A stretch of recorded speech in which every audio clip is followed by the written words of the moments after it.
Don't just watch the clock. Do what it does. What it does, keep going. Right? तो तुम भी चलते रहो घड़ी की तरह. बस ऐसे ही नहीं चलना, काम करना है. ठीक है? तो hello everyone, I am Rahul Gujral. Welcome back to the boards plus CUT series of accountancy. And today आज हमने चूज करा एक और topic, that is cash flow statement का बेसिक्स. नाउ बच्चे रटने लग जाते हैं कैश फ्लो में. अच्छा, इन्वेस्टिंग एक्टिविटी, ऑपरेटिंग एक्टिविटी, ये प्लस हो जाएगा, ये माइनस हो जाएगा. वो प्लस माइनस होता क्यों है? कैश फ्लो का मतलब क्या होता है? कैश फ्लो की एडवांटेज क्या होती है, डिसएडवांटेज क्या होती है? ठीक है, ऑपरेटिंग एक्टिविटी में क्या क्या आता है और क्यों आता है, तो आज हम ये जानेंगे. क्योंकि जब आप बेसिक समझते हो ना, तब जो हार्ड लेवल के क्वेश्चन होते हैं ना, आपके लिए इजी हो जाते हैं. तो मैं आज वो इजी बनाने आया हूं. तो guys, without any further delay, let us start with the meaning of cash flow statement. So as you can see, a cash flow statement is one of the important financial statements that provide insights into the cash inflows and cash outflows of a business over a specific period. It shows how changes in the balance sheet and income statement affect cash and cash equivalents. So हम क्या बात कर रहे हैं यहाँ पे? Cash and cash equivalents. So what do you mean by cash equivalent? तो cash तो आपको पता है. So we are talking about two words, cash and cash equivalents, right? So cash, तो you know that cash in hand and cash at bank, right? Sir ये एक ही है, cash equivalents की होता है, right? तो की होता है, let us see. तो cash equivalents is, it is a kind of a financial instrument that expires basically and generally before 3 months. 3 months से पहले ही वो short term में बहुत highly liquid instrument है. तो जो बहुत हाईली लिक्विड इंस्ट्रूमेंट्स होते हैं, हाईली लिक्विड, लिक्विड का मतलब पानी, वो वाला नहीं है लिक्विड, पता है ना तुम्हें? बहुत शाबाश. तो हाईली लिक्विड का मतलब that can be easily converted into cash, right? तो हाईली लिक्विड इंस्ट्रूमेंट्स, इनको हम और क्या बोलते हैं? Marketable securities, right? तो इसको हम मार्केटेबल सिक्योरिटीज भी बोलते हैं. तो ये आपको पता होना चाहिए. तो जैसे एग्जांपल, सर ट्रेजरी बिल्स के बारे में पढ़ा होगा आपने बिजनेस स्टडीज में, तो वो इसका एक एग्जांपल है. ठीक है, शॉर्ट टर्म जो बॉन्ड्स होते हैं हमारे, वो भी इसका एग्जांपल है. तो जो बहुत ज्यादा हाईली लिक्विड इंस्ट्रूमेंट्स होते हैं, जो जनरली 3 मंथ में एक्सपायर हो जाते हैं या मैक्सिमम एक फाइनेंशियल ईयर के अंदर हो जाते हैं, they are known as, because they are highly liquid, so they are known as cash equivalents. तो आई होप कैश और कैश इक्विवेलेंट्स आपको समझ आ गया. ठीक है, अब हम नेक्स्ट देखते हैं कि ठीक है सर, पर्पस क्या है कैश फ्लो, क्या फायदा होता है कैश फ्लो स्टेटमेंट बनाने से? हम तो नहीं बना रहे. तो अगर तुम नहीं बनाओगे तो देखते हैं, बनाना चाहिए, उससे क्या क्या पता चलता है आपको. देखो, लिक्विडिटी मैनेजमेंट. अब लिक्विडिटी मैनेजमेंट मतलब वही कैश की बात हो रही है कि it helps a company manages its cash, ensuring it has enough to meet its obligation. जैसे आपको सप्लायर्स को पैसे देने हैं, आपको एम्प्लॉयज को सैलरीज देनी है, आपको टैक्स पे करने हैं, तो उसके लिए आपको कैश चाहिए. तो अगर आप कैश इनफ्लोज और आउटफ्लोज को नोट करोगे कैश फ्लो स्टेटमेंट में, इनफ्लोज एंड आउटफ्लोज, इनफ्लोज मतलब जो पैसा इन आपके पास आ रहा है, आउटफ्लोज मतलब जो आपके पास से जा रहा है, वो क्या है? आउटफ्लोज. ठीक है, तो लिक्विडिटी मैनेजमेंट में हेल्प करता है cash flow statement. Second, financial health. shows the ability of a company to generate cash from operations, invest in assets and finance its activity. वही पता चल रहा है कि हमारी फाइनेंशियल हेल्थ कैसी है. How much cash do we have, right? Next, decision making. अब जब आपको पता चल गया आपके पास कितना कैश है या कितना कम कैश है, तो आप अगली बार के लिए भी और अभी के लिए भी आप बेटर डिसीजन ले पाओगे कि आपको कौन सा कितना कैश कहां पे यूज करना है. सो इन चीजों से हमें कैश फ्लो स्टेटमेंट हेल्प करवाता है. तो इसीलिए कैश फ्लो स्टेटमेंट बनाना चाहिए, ये इसके एडवांटेज है. ठीक है, तो सर कुछ नुकसान भी है क्या? कोई लिमिटेशन भी है क्या कैश फ्लो की? बिल्कुल है. क्या है? Doesn't show profit. सर क्यों नहीं दिखाता? क्योंकि तुम बोलोगे, ठीक है, सब तो नहीं बोलेंगे बट ज्यादातर यही सोचोगे ना कि ठीक है, पॉजिटिव बैलेंस आ गया हमारा, हमारा कैश ही कैश बहुत ज्यादा आ गया, इनफ्लोज बहुत ज्यादा आ गए, आउटफ्लोज बहुत कम आए, तो फिर क्या होगा मुझे बताओ? तो आप बोलोगे बल्ले बल्ले हो गई ना? नहीं हुई जी. जरूरी थोड़ी है बल्ले बल्ले इसीलिए हुई है. मान लो आपने अपने सारे मशीन वशीन सब बेच दिया आपने, तो आपके पैसा तो आपके पास आ जाएगा ना, पर आपका बिजनेस कैसे आगे बढ़ेगा? नहीं बढ़ेगा ना. तो लॉस हो रहा है ना एक तरीके से, आपकी कंपनी कैसे आगे बढ़ेगी? तो हमेशा कैश पॉजिटिव होना मतलब ही नहीं है आपको प्रॉफिट भी पॉजिटिव है. ठीक है, प्रॉफिट नेगेटिव, लॉस भी हो सकता है वो. ठीक है, नेक्स्ट, लिमिटेड फ्यूचर इनसाइट। तो वो जो पास्ट में आपने खर्चे कर लिए उसी को रिकॉर्ड कर रहा है, फ्यूचर में आपको कुछ ज्यादा हेल्प नहीं कर रहा, बस यही बता रहा है आपको खर्चे कहाँ करने हैं कहाँ नहीं करने, बस इतनी सी हेल्प हो रही है। Next, no detail profit information, अभी आपको पता है। Next the most important point is it's excludes non cash adjustment. तो एक तरीके से you can also say that it does not follow dual aspect of accounting और एक्रूअल बेसिस ऑफ अकाउंटिंग।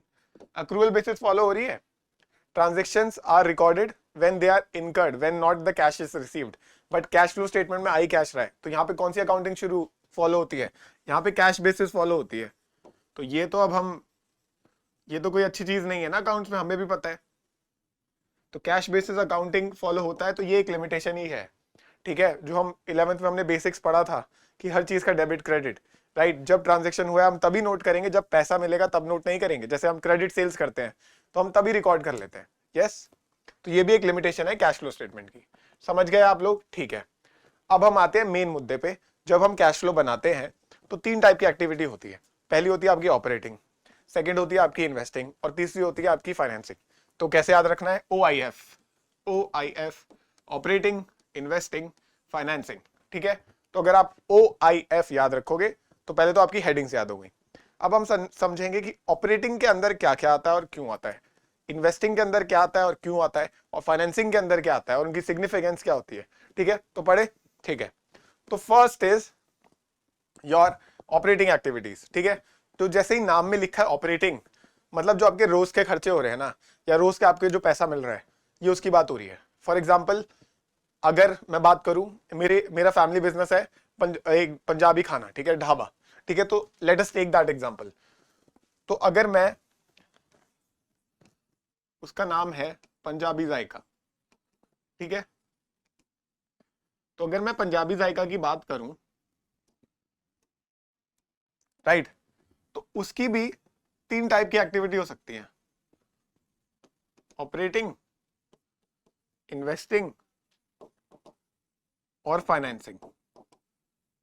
तो इस एग्जांपल से आपको सब क्लियर हो जाएगा। तो पहले हम कर रहे हैं ऑपरेटिंग की बात।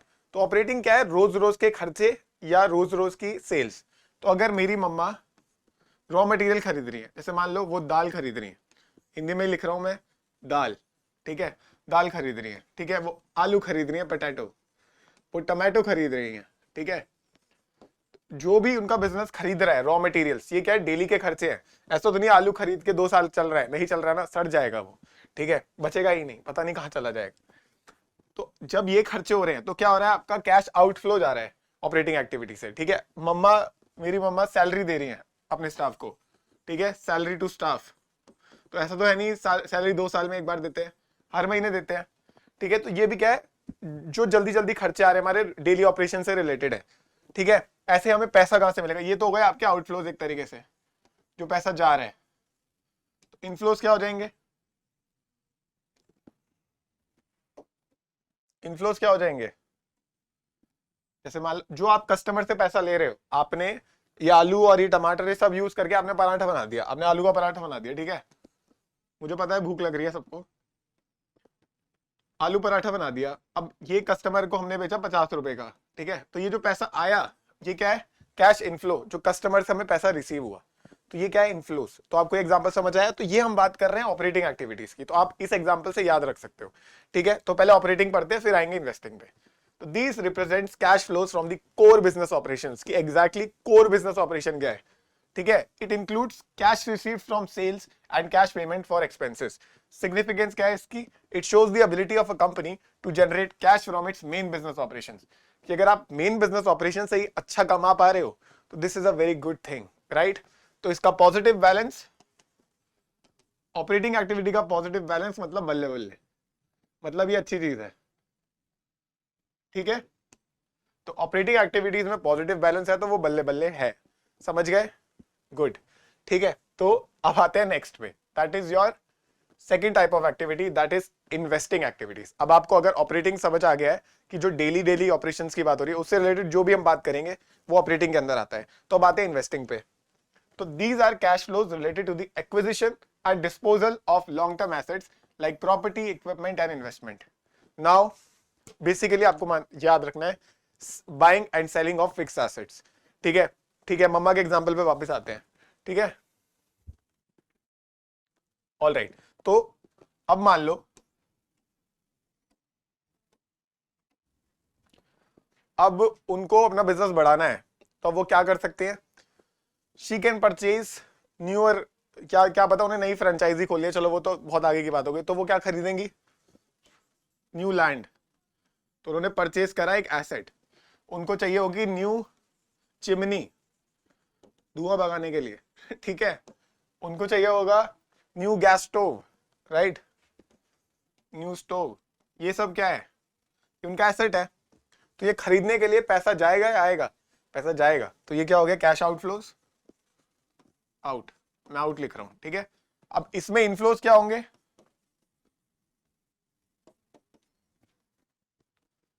पुरानी मशीन थी वो बेच दी, सेल सोल्ड ओल्ड मशीनरी,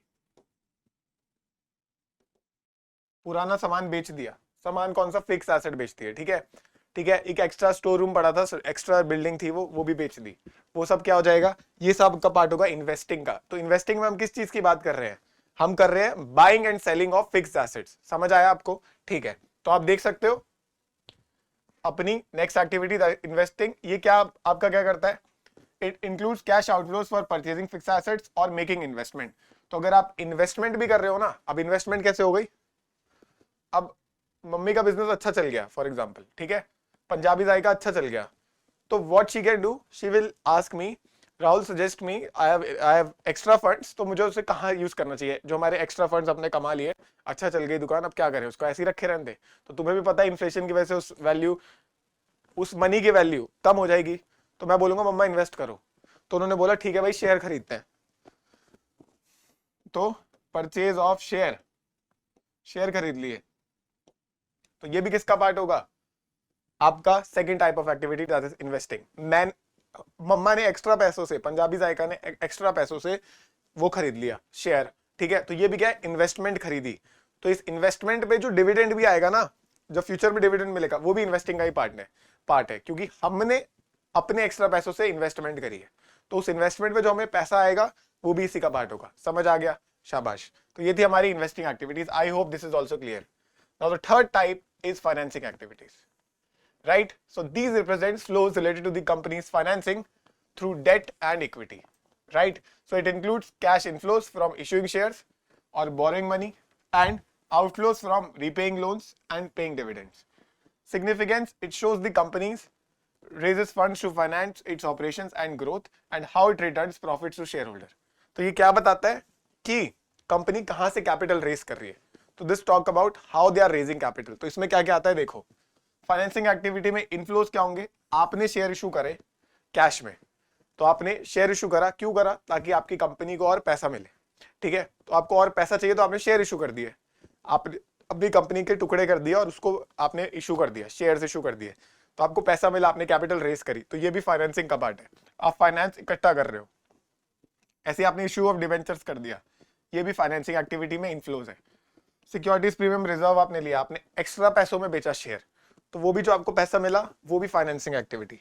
ठीक है, proceeds from long term borrowing, आपने लोन ले लिया 5 साल का, ठीक है, 5 साल के लिए आपको लोन चाहिए, तो लॉन्ग टर्म बोरिंग हो गई, तो आपने पैसा इकट्ठा करा, आपने कैपिटल रेज करी, अगेन मनी रेज करी, तो ये भी किसका पार्ट होगा? फाइनेंसिंग। ठीक है, अब एक और very important, bank overdraft. Overdraft क्या होता है? जब फॉर एग्जाम्पल मेरे बैंक में 50,000 रुपीज थे, पर मेरी बैंक ने मुझे बोला कि ओवरड्राफ्ट फैसिलिटी आप एक्स्ट्रा खर्च कर लो। मुझे बाइक खरीदनी थी, तो मुझे 1.5 लाख रुपए चाहिए थे। ठीक है, तो मैंने 50,000 की जगह 1.5 लाख की ट्रांजेक्शन कर ली। आप बोलोगे कैसे कर लिया आपने? जब थे 50,000 तो कर सकते हैं, अगर ओवरड्राफ्ट फैसिलिटी है तो कर सकते हो। तो मेरे पास थे तो 50, मैंने 1.5 लाख खर्च करे, तो मेरे 50 यूज हुए और कितने एक्स्ट्रा गए? 1 लाख। तो वो जो 1 लाख है, मुझे बताओ, ये 1 लाख फ्री में दिए उन्होंने मुझे है कि चलो यार ले लो राहुल भाई, आप रख लो, ऐसे तो नहीं होता। तो ये 1 lakh technically is a loan, yes, so it is a loan, so this loan will be considered as a long term borrowing. That's why bank overdraft will also come under the financing activity. समझ गए आप? तो ये आपको याद रखना है, ठीक है। ऐसी आउटफ्लोज कौन से होंगे? जब आप लोन वापस करोगे, रीपे करूंगा जब मैं लोन, वो भी फाइनेंसिंग। जब मैं प्रेफरेंस शेयर और डिबेंचर को रिडीम करूंगा, उनके पैसे वापस करूंगा, ठीक है। बाय बैक, अपने शेयर्स को खरीद लूंगा, ठीक है, तो भी आपका आउटफ्लो। पेमेंट ऑफ डिविडेंड, अब सुनो, वहां पे मैंने बोला था डिविडेंड रिसीव्ड, मम्मा ने इक्विटी शेयर खरीद लिया अपने एक्स्ट्रा पैसों से, उसमें मम्मा को डिविडेंड, पंजाबी साइको को डिविडेंड मिल गया। तो ये क्या है? यहाँ उन्हें डिविडेंड मिल गया अपनी इन्वेस्टमेंट पे, तो वो तो आपकी इन्वेस्टिंग से रिलेटेड है। यहाँ पे आपने शेयर इशू करा तो आपको डिविडेंड पे करना है, ये चीज याद रखना।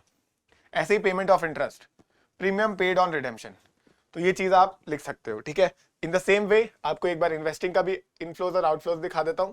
इन्वेस्टिंग में sale of fix asset, sale of investment, interest received, dividend received, outflow, purchase of fix asset and purchase of investment. तो आप पहले सबके इनफ्लोज आउटफ्लोज नोट डाउन कर लीजिए, ये ऑपरेटिंग के हैं। Giving you 5 seconds to note down. 5 4 3 2 1, ठीक है। इसके बाद इन्वेस्टिंग के भी कर सकते हो आप नोट डाउन। 5 4 3 2 1। इसके बाद फाइनेंसिंग के भी 5 4 3 2 1। ऑलराइट, तो let us come back to the example of the dhaba. Right, तो हमने देखा इन्वेस्टिंग में भी समझ आ गया, अब फाइनेंसिंग में कैसे हो सकता है, ठीक है। जैसे मान लो मम्मा को लोन चाहिए था, उनको पैसे इकट्ठा, उन्हें और पैसा चाहिए अपना बिजनेस बढ़ाने के लिए, तो वो क्या करेंगी? पैसा फाइनेंस करेंगी। जैसे आप बोलते हैं स्कूटी, आप स्कूटी लेते हैं कोई नहीं, या बाइक लेते हैं गाड़ी, सर आप कैश में लेंगे या फाइनेंस कराएंगे? वो finance is a technical word for loan only. वो मतलब पूछ रहा है आपको लोन चाहिए, कोई हमसे मुंह पे आके पूछेगा लोन लोगे, लोन पे लोगे बाइक, तो एक साइकोलॉजी लेगा यार मुझे उधार लेना पड़ेगा, पर वो बोलेंगे सर फाइनेंस करा लो ईएमआई पे, तो हम कहेंगे अरे आप बहुत बढ़िया ईएमआई करा लो, तब हमें लगता है। तो ये वर्ड्स होते हैं ना, तो वर्ड्स का खेल है सब बाबू भैया, है ना। तो अब देखो फाइनेंसिंग में, अब जैसे मम्मा को पैसे चाहिए थे तो उन्होंने लॉन्ग टर्म लोन ले लिया 5 साल का, तो ये जो लोन लिया, क्या ये इनफ्लो है आउटफ्लो है? पैसा तो अभी के लिए आया है ना, तो ये इनफ्लो हो गया, ठीक है। इनफ्लो जैसे 5 लाख का ले लिया, तो 5 लाख इनफ्लो हो गए थ्रू फाइनेंसिंग एक्टिविटीज, ठीक है। इसमें आउटफ्लो क्या हो सकता है? जब मैं लोन वापस करूंगा, payment of this loan with interest, payment of loan और इसका इंटरेस्ट भी। लोन वापस करा 5 लाख और इंटरेस्ट वापस करा 50,000, तो 5 साल बाद 5.5 लाख आपने वापस करे। तो ये चीज समझ आई आपको? सो गाइस, अगर आप ये ऐसे याद रखोगे ना तो बहुत इजी हो जाएगा। इसके बाद जब आप अब देखोगे ना कैश फ्लो का फॉर्मेट, या फिर आपसे जो क्वेश्चन पूछे जाते हैं, कोई आपको कुछ लिख के दे देगा और वो बोलेगा ये कौन सी एक्टिविटी का पार्ट है, is it a part of your operating activity, is it a part of your investing activity, और is it a part of your financing activity. तो आई ट्राइड माई बेस्ट कि अंडर 20 मिनट्स आपको ये सारा explain कर दूं। ये थे कैश फ्लो के बेसिक्स, काफी हेल्प होगी इससे, मैं श्योर हूं, ठीक है। आपको कोई और टॉपिक चाहिए तो always welcome, you can write in the comments. कोई और आपको सीयूटी से लेके सीयूटी से रिलेटेड कोई भी इंफॉर्मेशन चाहिए वो भी आप लिख सकते हो। By the way, if you want to study in depth right with me और आवर अदर फैकल्टीज, सीयूटी के लिए आपको प्रिपरेशन करना है, तो आप जरूर सीयूटी की वेबसाइट दृष्टि सीयूटी पे आप देख सकते हो। बाकी यूट्यूब पे जुड़े रहे, यहाँ पे भी बहुत सारी आपको वीडियोस मिलती रहेंगी, ठीक है। तब तक के लिए तुम लोग ऐसे ही पढ़ते रहो, आगे बढ़ते रहो, सेल्फ बिलीव कॉन्फिडेंस दोनों करते रहो। मैं हूं राहुल गुजराल, मिलूंगा नेक्स्ट वीडियो में, तब तक के लिए bye bye and take care.